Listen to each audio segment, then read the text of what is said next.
75% of security teams say they are under more stress now than they were 2 years ago. I couldn't agree more. COVID's not helping. There's a lot to this. I want to talk about it. The headline here is security teams increasingly stressed due to lack of proper tools, executive support. I want to give you my personal opinion on some of this, and I'll dive a little bit more into this article. And before we do, please click like if you like the video and subscribe to my channel. It's very helpful to me to grow and continue to make more videos, and that way you can know when I'm coming out with new videos. So, reading here, it says 93% of security professionals lack the tools to detect known security threats. And 92% state they are still in need of the appropriate preventative solutions to close current security gaps, according to Logarithm. So this is interesting. More than 9 out of 10 say they don't have the tools to detect known security threats. That sounds crazy to me. I can't imagine that you don't have preventative tools in place that can, that are working, right? If you're using preventative tools and they're not detecting known threats, then there's something wrong there. Preventative tools, that's what they do by design, right? They are able to automatically detect known issues, known types of cybersecurity threats. So I really don't understand why you would want to continue to increase the amount of tools you have to detect known threats. Now, what I can understand is wanting to increase the tools that would help you detect things that those tools can't prevent. Now, that makes more sense. But let's dig into this article and pull out a few more of the facts, or respondent percentages, I guess you would call them. And then for the purpose of, my purpose of this video, I think it's best to focus on the tools.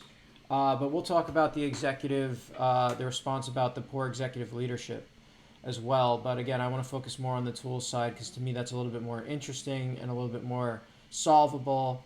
The executive issue is something that is definitely real, but that that's a little bit harder to solve, let's say. So, looking in the numbers here, this survey was done on about 300 professionals and executives, and the goal of it was to understand how security teams operate and what the stress that they're under is, and get feedback on ways in which that stress could be alleviated and identify the best paths to remediation. So that's kind of the overall idea. And like I mentioned, 75% of the respondents say they now experience more work stress than they did 2 years ago. Again, COVID, I'm sure, is not helping with that. And 57% state that their security program lacks proper executive support. So these teams, while they're under a lot of stress, they also feel that their executives are not supporting them.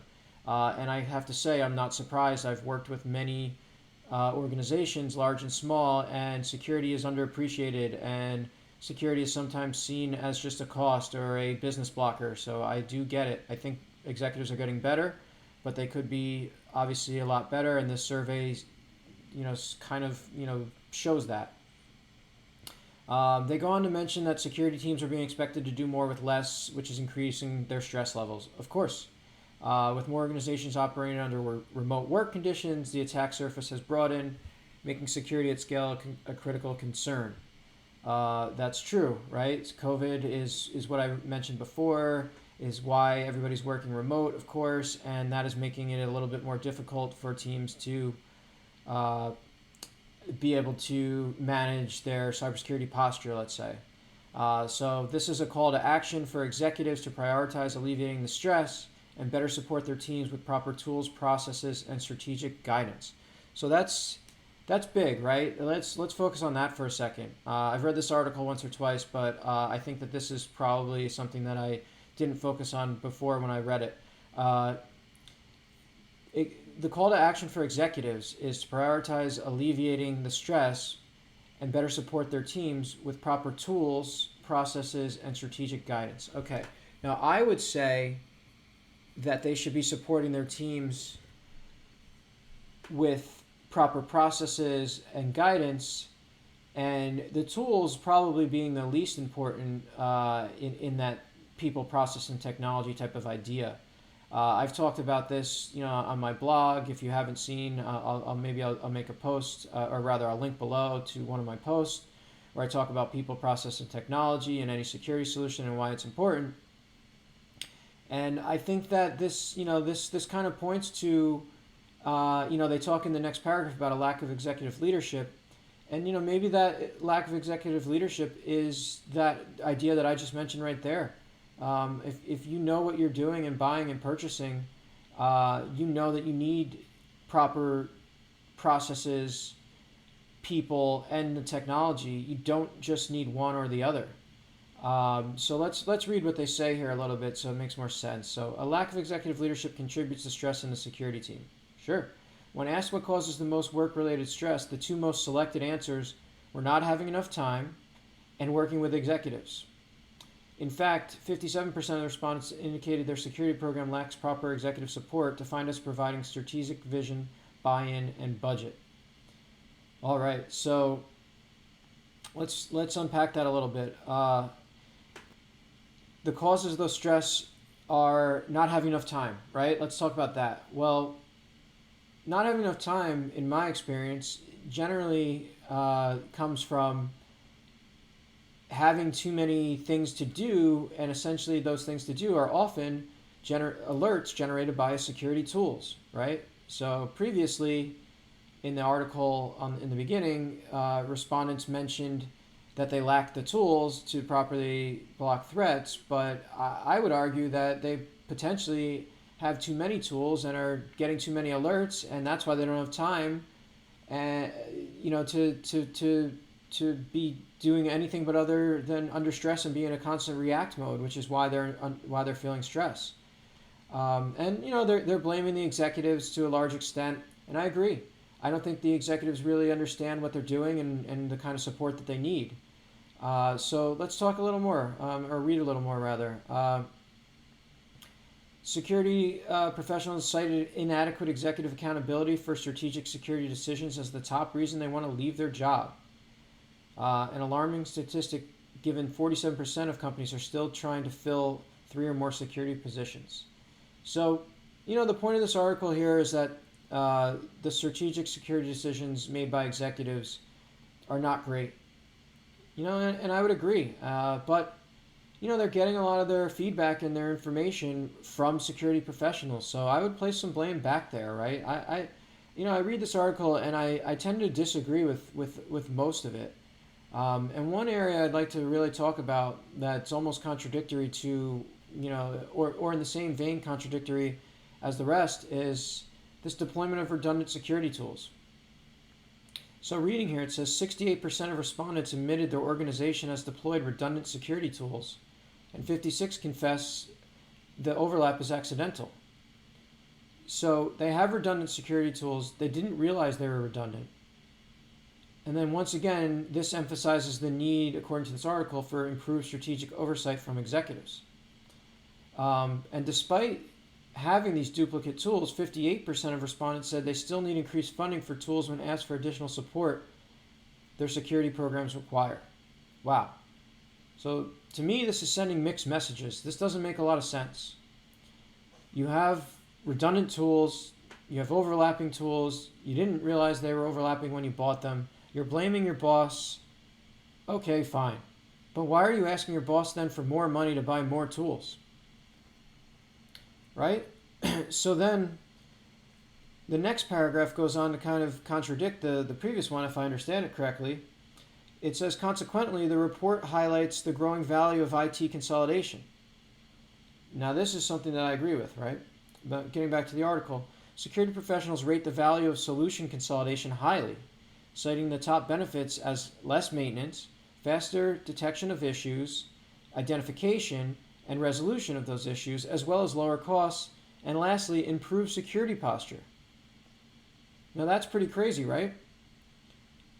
58% of respondents before said they need increased funding to buy more tools, but they're saying that the most important thing basically is consolidating of IT and those tools. So I don't know. Maybe I'm understanding this wrong, but this seems a little bit contradictory to me. I think that the focus should be on looking at the tools that you have, evaluating them, and then potentially consolidating and getting rid of some of those overlaps. Not asking for additional tools to do things like prevent, but maybe making sure you have, the right preventative tools in place that are effective and working, and then looking at what you should be doing once those preventative tools fail from a detection and response perspective. That's my personal view. Maybe I'm a little biased, but let me just go on and finish off this article here. They give reasons why security analysts in particular would consider leaving their job. Again, they talk about the executives and the stress, right? Those are the two main reasons. And interestingly, the last one they talk about at the bottom is too many security tools. So I don't know. I guess maybe I'm a contrarian here, but I think that this is almost upside down. I think that the security analysts don't realize that having too many of these tools is causing them the stress, and not the other way around. And then when the security analysts were actually asked directly what could be done to help alleviate their stress, the top 5 responses were increasing security budget. Again, sure, I can agree with that to a certain extent, but not to buy overlapping tools. Not needed. Maybe that budget could be used to have an assessment of your security program or implement a security maturity model. Something consultative to help you understand what's going on. Or if you do have proper tooling and all that, maybe you just need additional people. So increasing the security budget, yeah, I can agree with that. But for the right reasons. Experienced security team members, sure. I mean, great. You want people with more experience on your team, absolutely. Better cooperation from other IT teams, of course. It's hard to get cooperation from IT and vice versa. That's just part of the struggle, So of course that would be helpful and alleviate stress. Supportive executive team we've kind of already talked about. That's obviously important. And then a fully staffed security team. I personally can't stress that enough, that I don't think almost any security team, with the exception of maybe like large banks, are fully staffed. People try to do too little with their security, rather too much with too little people. I've run these numbers before. Maybe I should do a separate blog post or video on it, but to fully staff a security team, you need at least 10 people for 24/7 coverage. You're kidding yourself if you have less than 10. People take vacations, people get sick, and you need more than one set of eyes on glass. You need 2 to 3 people, and for that you need 10 to 20 people minimum. So I would say that a fully staffed security team, again, it's the least popular response, but I would say that and too many tools are probably the most contributing factors to the stress that these security teams are dealing with. Let me know how you feel. Do you agree? Do you disagree? Definitely post it in the comments. If you like this video, please click the like button. It helps me tremendously. And if you want to see and know when I have more videos, please click subscribe. And until the next one, thanks, guys.